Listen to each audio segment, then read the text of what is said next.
These easy tofu bowls combine baked or air-fried tofu with raw and cooked veggies and this amazing zesty blender tahini sauce over your choice of rice or quinoa. It's a satisfying, versatile dinner that you can really make using whatever veggies you have on hand. So please consider the veggies that I'm using here as a jumping off point. While your tofu marinates and bakes or air fries, you have plenty of time to make the sauce in the blender and saute up your veggies of choice. Then just put it all together in a big old bowl and dinner is ready. If you like this recipe, leave a comment and don't forget to subscribe to my channel. Press your tofu, then use your hands to tear it into rustic pieces. This increases surface area so it'll soak up more marinade and so it gets even more toothsome in the oven. Then make your quick marinade by combining soy sauce with garlic powder and a little toasted sesame oil.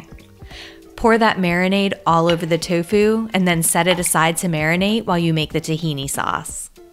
The sauce truly couldn't be easier to make. Just combine all of the ingredients in your blender and puree until they're nice and smooth.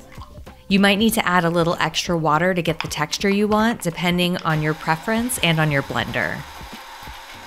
Once that's ready, bake or air fry the tofu. To bake, just spread it out on a baking sheet and bake until it starts to brown.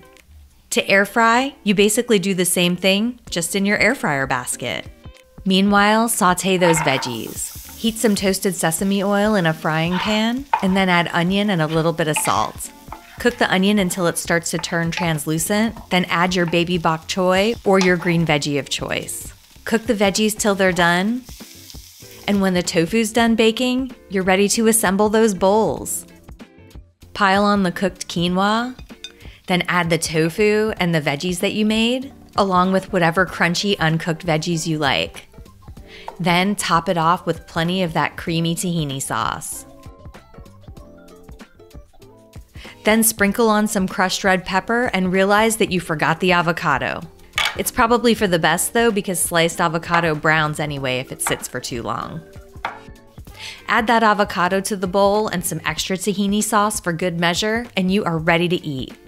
My family eats versions of this tofu tahini bowl almost every week. It's so easy to make, and you can customize it according to what you have and everybody's tastes. You can mix up the veggies or the grains or the sauce that you use. When you make this bowl, I'd love to hear what you end up adding to it. I hope that this video answered all of your questions about how to make this tahini tofu bowl. If you have any questions I didn't address, feel free to drop a comment. I am always happy to help. And don't forget to rate and subscribe. Happy cooking!